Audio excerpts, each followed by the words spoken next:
Over the next hour, we'll visit the jail in Cornwall, Ontario.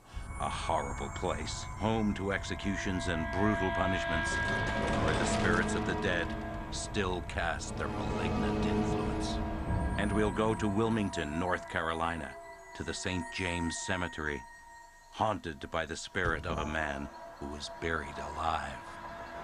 And to another cemetery in Kingston, Ontario, long since buried under a park, but where spirits still roam among the ghostly tombstones. The old Cornwall Jail, now a museum, is one of Ontario's oldest public buildings, and one of its creepiest. Built in 1892, it housed not just felons, but the orphaned and mentally insane. In the 1960s, the bodies of 7 murderers were uncovered in forgotten graves in the courtyard. These are just some of the many souls who lived, suffered, and died within its walls. And it seems their spirits linger on today. We went there on a visitation. We were getting a tour of the jail. And it was really actually kind of funny because we were joking about what the cells were like and what it would be like inside the cells. She actually locked me in one of the cells, which I didn't think was very funny. This isn't funny, Carrie! Carrie, that's not funny! Carrie, come on, where are you? Carrie? Carrie? Carrie, where are you? I ended up getting separated from my friend, and I ended up in this visiting area. I don't know, it was a really weird room. It was kind of creepy. I wanted to get the feeling of what the inmates felt, to see their family on the other side.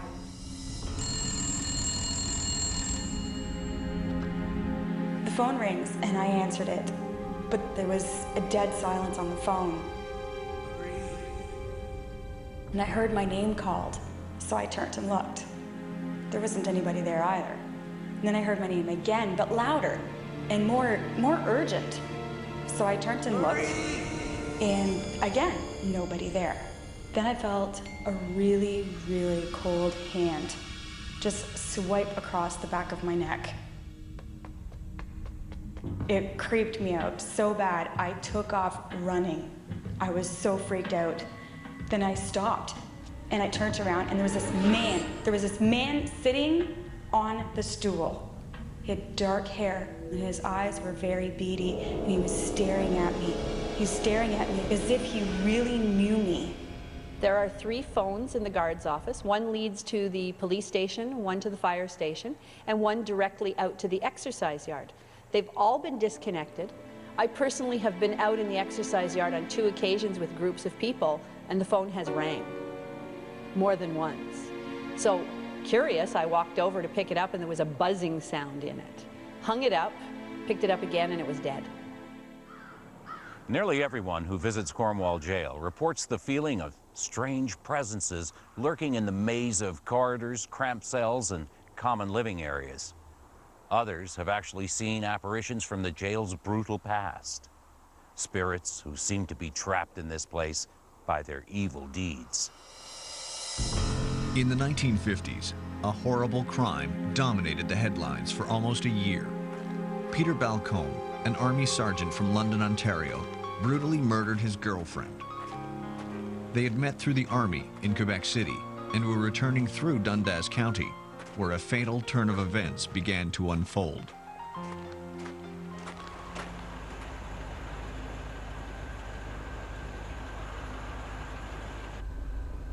Marie-Anne Carrière was a former girlfriend. The two had just recently started dating again, but evidently, on this date, something went horribly wrong. The couple argued, and Marie-Anne left the car and started walking to the nearest town. Balcombe followed her and beat her to within an inch of her life, then pulled out a knife and finished her off, leaving her body to rot in a rural ditch.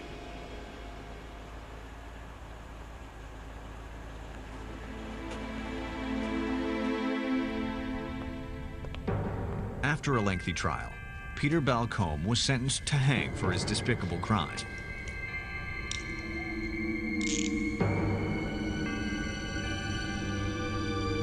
He was the last person to take the somber path to death at Cornwall Jail.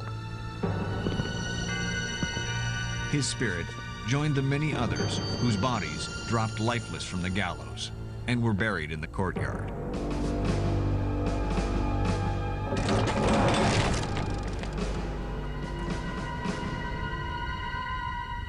Tonight, we're located at the Cornwall Jail.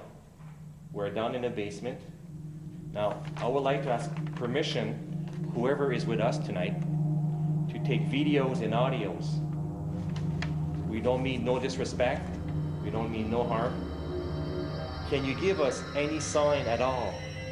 Any sign that you're present with us? You just had a Norm? Yeah. Just right now at 2:10, I had an orb fly across the screen, the bottom right-hand corner of the screen. It was a fairly bright orb. And it was moving from top to bottom, so sort of on a diagonal. Whoever is with us right now, please show us that you're here. Can you touch anyone in this room right now? Can you give us any sign, any physical sign that there's someone in this room? Who do we have?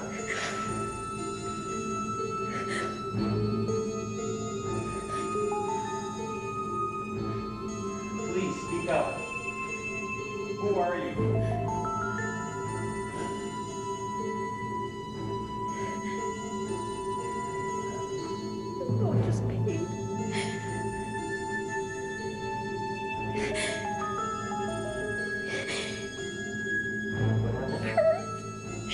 The pain was like something was like hitting me in the back of the head, and I felt like my arm was numb, like I didn't feel like it was cut off or something, like it was just painful, like ripped out.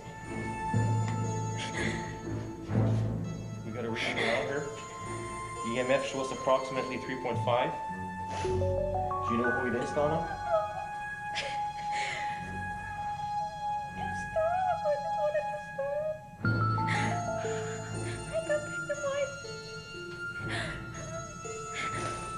Okay. Tell him to stop.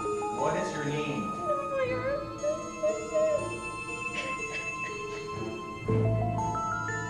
Give me your hand. You know about the white light? Okay. Maria, come on. Jane, come here, come on. Okay, you guys, you know the white light? Surround us, okay? Surround us with the white light. Protect us with the white light. Surround us with the white light. Protect us with the white light. Surround us with the white light. Protect us with the white light. Just talk to them, Donna. Okay? You're the one that's in control. They don't mean no harm. This is just a way to communicate with you. Okay? You just have to talk to them.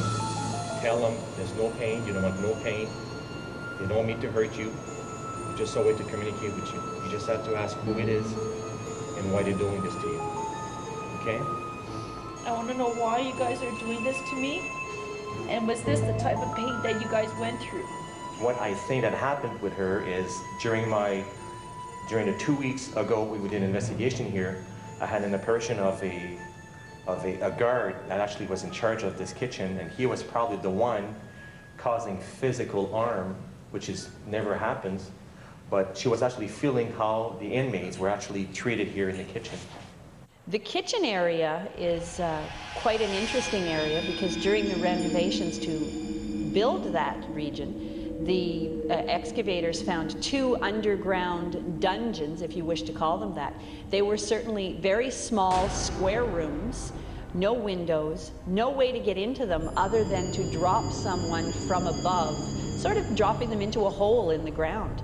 There was no record of them ever existing in the jail, and we could find no one who knew of them or had any knowledge of them.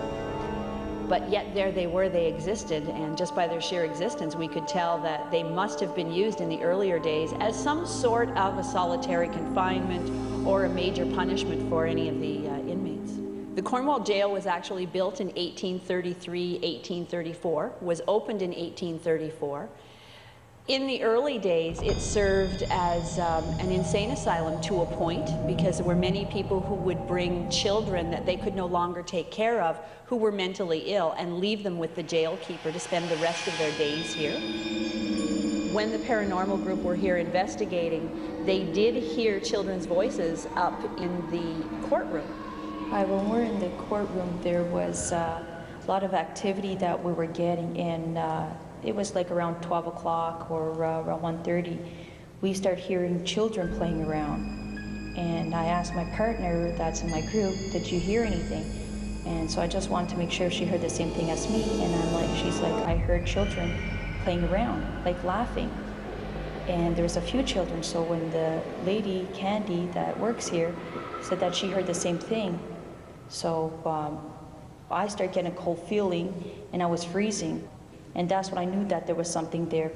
At the same time, they felt that they had light footprints showing on the stairwell coming up to the courtroom from the jail itself. In one of their videotapes, they have a small apparition that very much looks like a young child, I think a boy, in fact. So it's not out of the possibility that there is a spirit of a young child here. Our first investigation, I was sitting in cell block 3, and we had a camera positioned in the back of me, and I was sitting in a picnic table, and I was asking questions. And one of the questions that I asked is, do we have any children here? As I'm asking the questions, we work on infrared, so we don't use any kind of lights. And my light on my camcorder went on and off. So we thought people was playing a prank, so I asked the members, who's playing with the light? It says, no one.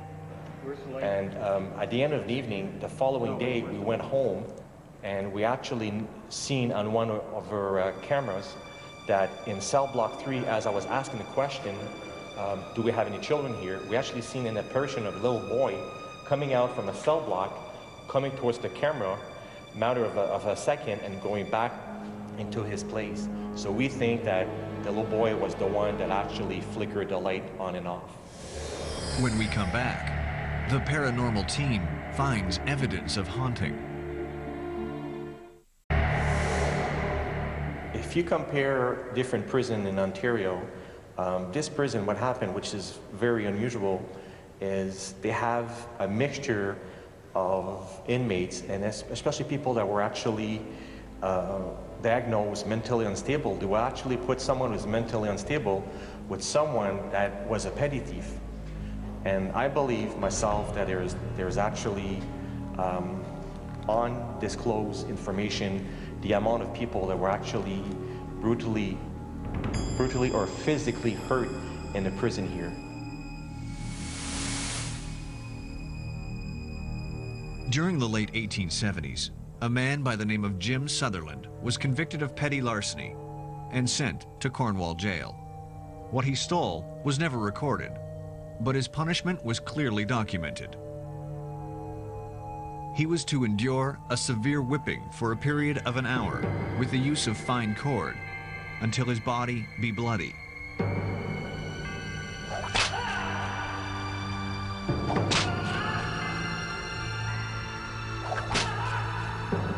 The hapless Jim Sutherland suffered further punishment at the hands of a cruel prison guard named Barnes, who taunted and beat him mercilessly.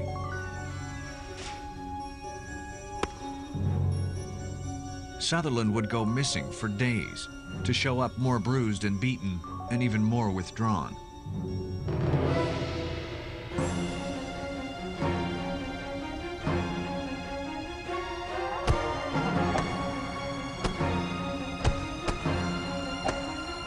Jim Sutherland never made it out of Cornwall jail. He died alone, in solitary confinement.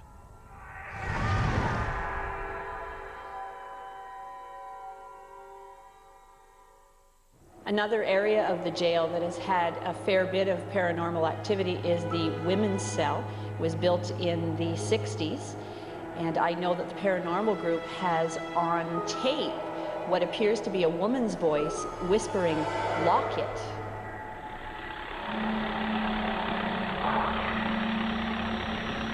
Another area that has seen a fair bit of activity is the general population area.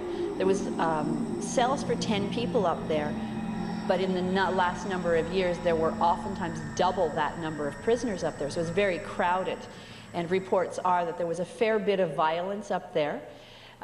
So there seems to be a lot of paranormal activity up there. We've had doors opening and closing, and that's where oftentimes the lights are on when we've turned them off. We're going up to the courtroom to do an investigation into the paranormal activities that have been recorded in the jail. This is probably the one of the most active places in the whole jail. There's been sounds of chairs being dragged across the floor when no one was there to make the sounds. There's a original prisoner's box that we've heard opening and closing. So there's been a fair bit of activity up here. Why do you remain in the jail? Why are you still here?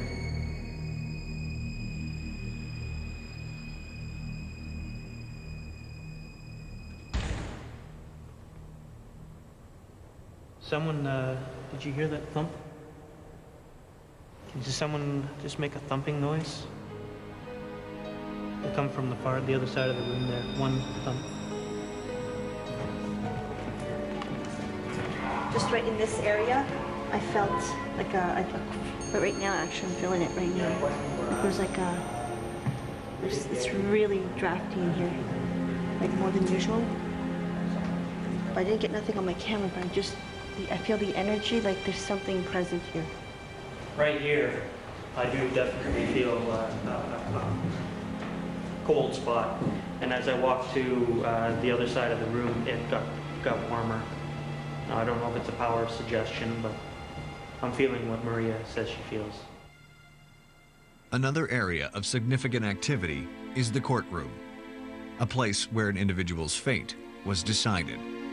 It was here, in the 1950s, that Henry Sagan's fate was sealed. Henry Sagan had a long list of previous convictions, but in 1954, his life of crime came to an end.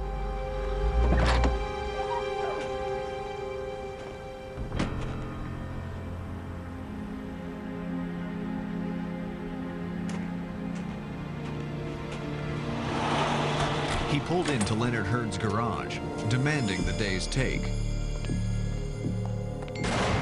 He riddled the owner with a spray of bullets before fleeing the scene.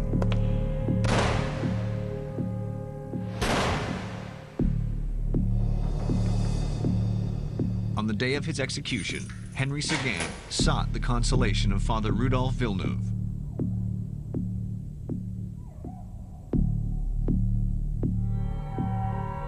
But with only an hour before his execution, the murderer collapsed at Father Villeneuve's feet, dead from a self-administered dose of poison. Of all my experience, I've been in the paranormal field for 12 years. If I can tell you if there's paranormal activities, this is the place where it is. It's very active, where we can't even keep up the amount of sound and video there is. There's solitary confinement, cell block 3, general population. I mean, there's no place where it's not active. And yes, this place is definitely haunted. With a long history of enforced confinement, the Cornwall Jail is a breeding ground for paranormal activity. Visitors should listen for the sound of whispers and footsteps.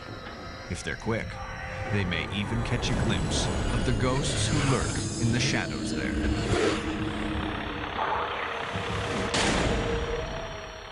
Coming up next, the ghost of Samuel Jocelyn, who was buried alive. St. James Graveyard is one of the oldest graveyards in Wilmington. They opened the ground here in 1744 for their first guest.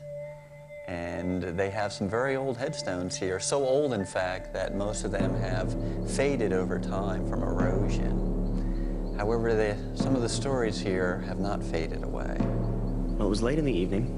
My girlfriend and I were taking a shortcut home through the St. James Graveyard.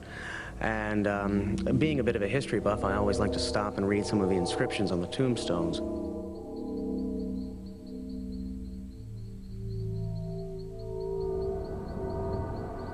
It was was reading a particular one when I heard a noise off to the right. I looked up and I saw a man. At first I thought he was a drunk, but he was too well dressed for that, and he had a fierceness in his eyes. He stumbled in front of one of the tombstones, and as we watched, he disappeared right in front of us.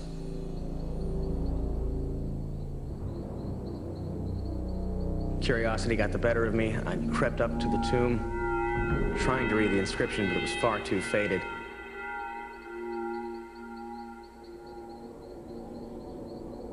Later on, I was to hear the story of Samuel Jocelyn, and I became convinced that he was who I saw that night in the St. James graveyard. Graveyards are places where you expect to find hauntings. But we hope our loved ones find peace in the afterlife. For one poor unfortunate soul, this was not the case.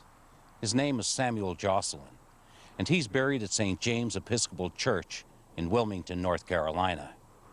This is his story.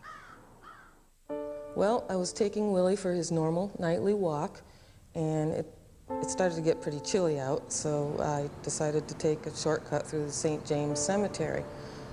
Willie must have sensed something or heard something. He broke loose from me and ran to a mausoleum and started digging and scratching.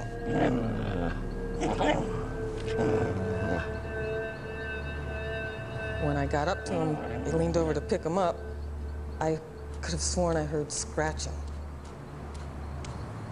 So I leaned down closer. I know I heard somebody say, "Help me, help me." So I just picked up Willie and ran as fast as I could out of there. Now, one of the interesting stories goes back to 1810. A young man by the name of Samuel Jocelyn was born here in Wilmington. And Samuel Jocelyn was an interesting character in that when he was very young, he had a good friend by the name of Alexander Hostler. And Samuel and Alexander had a strange fascination with the afterlife. They took it very seriously. And thus it's all over for our friend the pond. Or is it? You know, if only everything were so simple as if we could just get to the other side of the board, we all get to come back as a noble. That's assuming there is an end. This is true. In fact, the two of them made a pact that if either of them should die, they would come back from death and make their presence known to the survivor. I suggest to you this. Whichever one of us passes away first, comes back to the other, and gives him a message to that one still living. So if I pass away first, I make a pact that I'll come back and I'll give you some sort of sign. What do you think? You think that's possible? I think anything's possible if we put our minds to it. Got yourself a deal. Bishop takes the horse. And when Samuel was in his young 20s, just 9 months after being married, he had a tragic accident while riding his horse, and he died. After the burial, Alexander was sitting in his room alone, grieving over the loss of his best friend, when suddenly before him appeared an image of Samuel. Samuel's image emerged from the candlelit shadows of the room and whispered, Alexander, dig up my body, dig up my grave. He was terrified, unsure what was occurring. At first, he thought it was just a hallucination. He hadn't slept in days since Sammy was first found unconscious. He thought perhaps it was a natural part of the grieving process. He had never grieved like this for anyone before. He thought it was everything but the ghost of Samuel.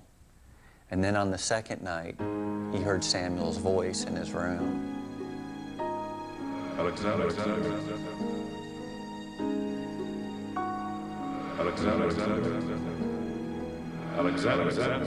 And again on the third night. And after the third occurrence, he realized he needed to speak with someone about this. So that next morning after the third occurrence, he met with a friend of his, a gentleman by the name of Louis Toomer, who was also friends with the late Samuel. I know it was him. Perhaps this has something to do with the pact you made. Maybe we should go digging on him.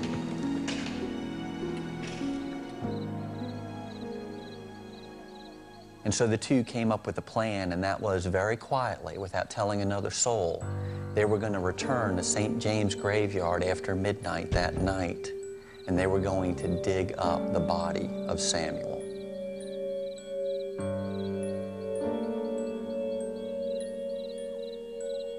And when they opened the coffin, there they found the body of Samuel Jocelyn, upside down in his coffin, a sign that indeed he had been buried alive.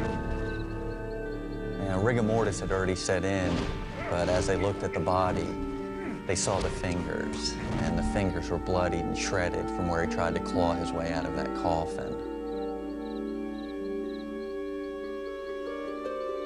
Shortly after that occurred here, and this did occur in other parts of the world, this is before embalming, it became a practice here at St. James as well as elsewhere to be buried with a string tied to your finger.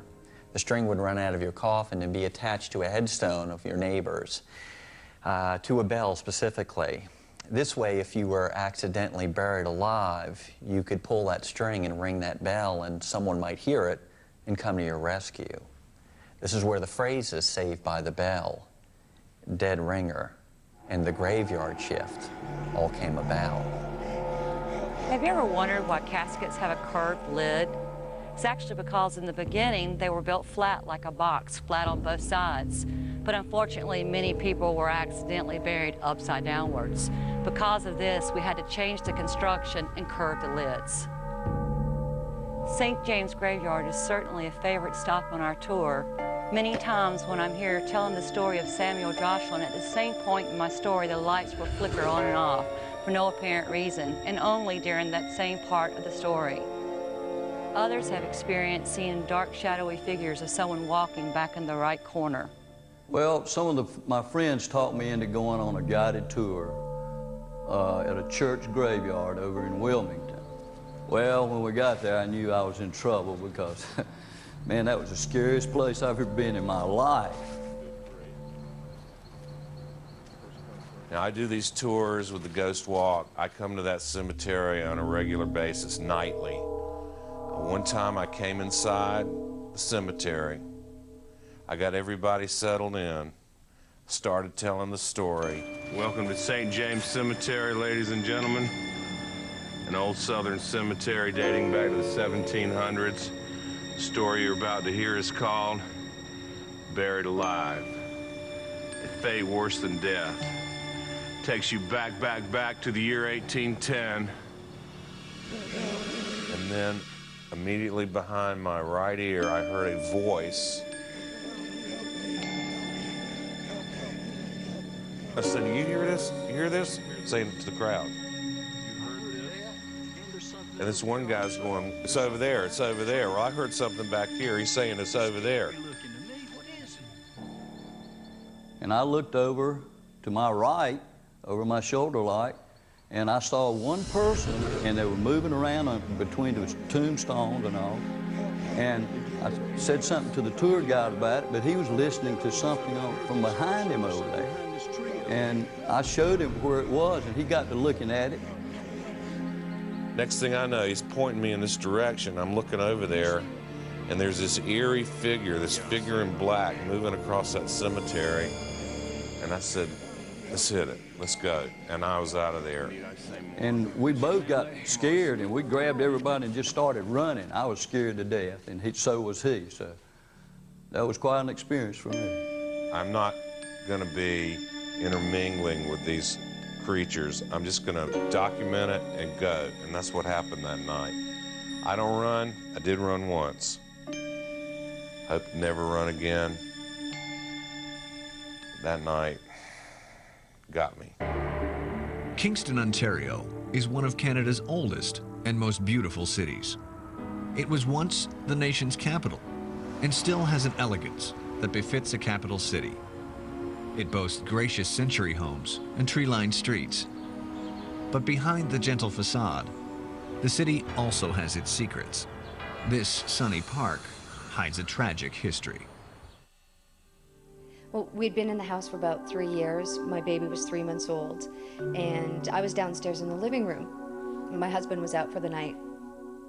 I decided I finally had a moment to sit back and relax, so I picked up a book and started to read, and then I heard the baby moving on the baby monitor. And then all of a sudden, I heard a voice. It was a woman's voice with a thick Irish accent. And I got alarmed. I was shocked. So I ran upstairs to the baby's room, but as I got to the door, it slammed in my face. So I grabbed the handle, and it opened a little bit, and I started pushing on it, but there was something pushing against it, and I couldn't get in. All of a sudden, the door just swung open. It finally let go, and I ran into the room to make sure that my daughter was okay, and I looked around, and there was nobody in there. So I checked to make sure that my daughter was okay. She was sound asleep and peaceful. So I looked around the room a little bit, and then I noticed that the window was open. So I thought, well, maybe it was the wind from the window that had slammed the door shut. So I went over to close it, but I realized that it wasn't really a breezy night. So I shut the window, and as I'm standing up, I see this reflection in the mirror, and it's this woman. She was wearing something out of the 1800s, and she had the shawl draped over her head, and she was almost disheveled. She was very sad, and she almost looked ill. As I turned around, there was no one standing there. I looked around the room a little bit more, and I was a little creeped out, so I went, and the first thing on my mind was get my daughter and get her out of there, and got out of the room. Well, later on, I found out what the story of this area was. It's nicknamed Skeleton Park, and many bodies were buried there, so the fact that, you know, the way she was dressed, and it makes sense. I almost feel as if she heard my baby crying and was there to comfort her in a way. On the surface, Kingston's McBurney Park seems like any other neighborhood park. But below the surface, this park holds a macabre secret. It was once a cemetery, home to 10,000 poor souls, most of whom were Irish immigrants who fled the potato famine only to die in a faraway land. It is believed that the ghosts that haunt this park today are the ghosts of these people whose graves were disturbed. I'm Jeff. We're here at Skeleton Park in Kingston. Basically what we're doing here is I was here in July, and I was intrigued by the history of this location being a playground, as you can see in the background, and it used to be a cemetery, which walking around you could see the stones in the ground still actually coming to the surface. And basically what we're doing here tonight is we're going to do an investigation. What we're going to do, first of all, we're going to do a walk around to find hot spots of this location. Basically what I got here is I got a night vision camera, infrared, which I have it on right now. This here is a booster, which allows me to shoot from 10 feet to 100 feet. And I have a 35mm camera, which I can shoot simultaneously with my digital camera. So if anything comes up on the video, I can also get it on the other two pieces of equipment as well.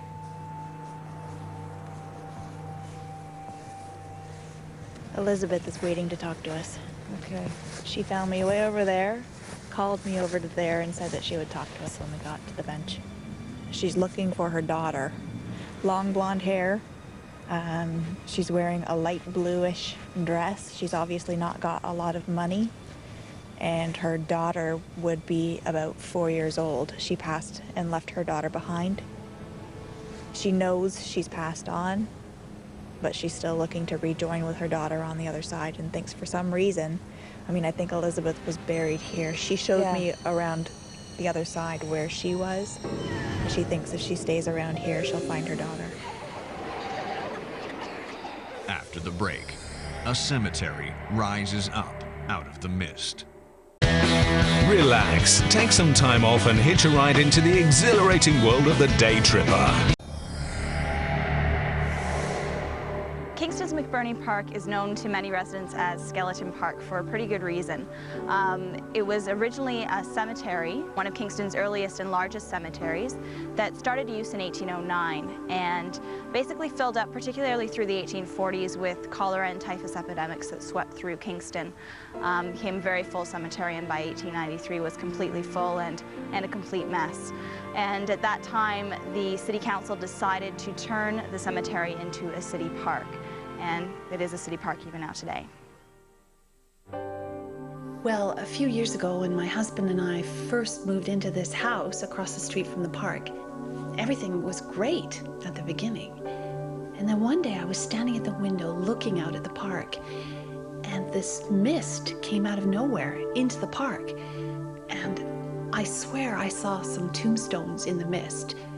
Now, at first I thought my eyes were playing tricks on me, and I sort of dismissed it. I thought, well, you know, maybe I was imagining things. Mist comes in off the lake. We live close by the lake. So I kind of dismissed it. And then a couple of weeks later, my husband and I were walking back through the park, having been to this great party, and we were laughing and having a good time.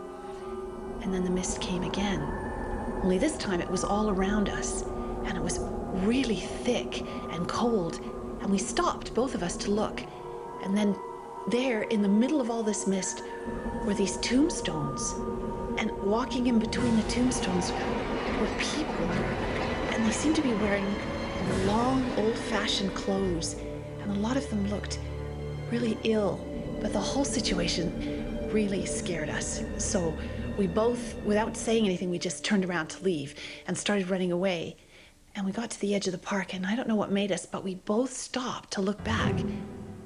And the mist and the tombstones were gone. Ever since then, I can't go in that park, even in daytime. Even when it's really sunny.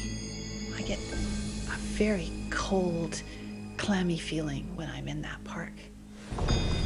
Again, it's like that feeling like it's thick in the rhythm. Yeah, there was a pit here. They were just dumped in. Yeah. This is another spot.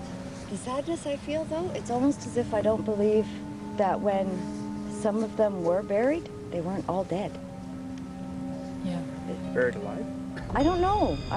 I'm not quite sure. They said they were dead enough. Dead enough, okay. Because, yeah, that's all I heard was I'm kind of hearing like the crying out of the moans or something. Like, they weren't dead when they went down there. Not all of them were, anyway.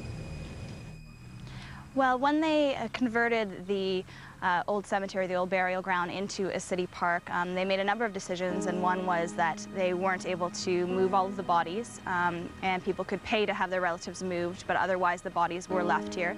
And so today historians estimate that there may be as many as 10,000 bodies buried here. Now, they also discovered some really unusual things when they were excavating, and also even in recent times when people have been running sewer lines or doing other things underground in the area. They've come across some interesting things. They have found mass graves. I know that they found one mass grave that had 11 bodies in the same grave site. That may be because of the cholera and typhus epidemics of the 1840s. At that time, people were dying very quickly, so they didn't have time to do full burials of everybody. They also believe that those diseases, at the time they believed that those diseases were airborne and that they would still be contagious, so they wanted to get the bodies underground very quickly, and that may be the reason for some of the mass graves that were found. They also found empty coffins and empty graves, and that is likely indicative of the grave robbings that used to happen in Kingston. Grave robbing was a pretty popular industry in Kingston in the late 1800s, and particularly because medical students had to provide their own cadavers to use in their classes. They weren't provided for them. There weren't too many legal ways they could get bodies, and so most of them turned to either going and getting bodies themselves or paying grave robbers to do it for them, and we believe that that was the fate for many of the bodies here in Skeleton Park. I live in the area. My father grew up here in the 50s. They used to ride their bike around here and looking for bones. I know it sounds terrible now, but to kids, skeletons and macabre things are fun. I think they used to play ball with some of the skulls they found, and other people took the bones and decorated on their bicycles. Well, my friend and I here, we go to university in this area, and we rented a place beside Skeleton Park, and we didn't realize the place was haunted until we moved in, and then we started seeing some really weird things going on. You know, when we get home from school, doors would be open. Lights would be turned on. It was just all this kind of unexplainable events that were going on. It was just really weird, but we didn't think anything like too much of it. I had a dream one night, and in this dream, I walked into my kitchen, getting myself a cup of coffee. I got my cup ready and my cream, and there was a man standing there, and he was angry. I don't know exactly what he was saying. He had a very thick accent, but it sounded like, "Get out of the house." And you know, I tried to get away from him, but he grabbed me and choked me, and started choking me to the ground. And then all of a sudden I woke up and I heard coughing from the other room. So I went into the room. And it turns out I was having the exact same dream. I was in the kitchen and the same man with the same thick accent had come and tried to choke me. He was telling me to get out of the house. The dream was so real. It felt like I couldn't escape. It was almost like I was going to die in my dream. He wanted to kill me in my sleep. Well, later we actually found out that our house had been built on an old graveyard. So that explains all the spirits and all the freaky things that we've been experiencing. I mean, this is where they're resting and we're invading their space. So it makes perfect sense. That's definitely a stone right there. Somebody's just digging it up. That's definitely a stone. No question. You should be digging up the stones. Yeah, It's wrong. look, it's got the name on it. N-O. Oh, it is too. N-O. What, you, Michelle? You getting the name? I just keep hearing soldier, soldier, soldier. Private. This looks like a Nolan or something. P. Nolan. Private Nolan. Private Nolan. Mm-hmm. He's my soldier. He's the guy that's been showing himself to me. Because he's got the gun. There's a gun coming off the back area. Mm-hmm. It looks like a gun. It's something sticking up the back. There's something wrong with the back of his head. I think he was, he's got blood all over the back of his head. I'm getting right here, the back, his back, right there. Okay, maybe that. Blood? Yeah, blood, yeah. He died very tragically. This one morning, I was really rushed to get to school, and I was downstairs just getting a few things organized. And as I was going upstairs to get my backpack, I stopped on the bottom stair and looked up, and there were these two people standing there, two figures, and they looked really sick and very sad. I just stared and turned around and bolted out of the house because I was so frightened. I didn't know what to do. So I had to go and wait outside the house for a while. One late night, I was trying to get to my friend's house, and I had never been there before, but they told me that the landmark to look for their house was the park, because they lived just near to the park. So I couldn't find the park, but I did find a graveyard, and this is what I thought they meant as in the park, the graveyard. So I went through the graveyard, and there was this feeling, this uncomfortable, unsettling feeling that it just made me feel, well, not welcome. And I felt like there was maybe someone behind me or something. But the next morning, I came back the same way to come home. And I went through the park, but there was no tombstones. There was no graveyard. It's bizarre. We are trying to communicate with the spirit John, the spirit who has been giving me signs all day and all evening. We ask for this particular spirit to come through and communicate with us. He's sad. He's very sad over the destruction and over the multiple souls that he feels have been lost. He's saying you have no idea. I don't know what he means by that. Anybody else picking up what he means by that? The horror of what went on here. They were just digging holes and dumping them all together. Something's touching the top of my head. I don't know who's behind me. It's like it's playing with the back of my hair. That's how strong it is. I can feel it. And it's not the wind. Because it's not it's in a pattern. 27. I don't know what that means, the number 27. McBurney Park is a beautiful place to spend an afternoon when you're in Kingston, Ontario.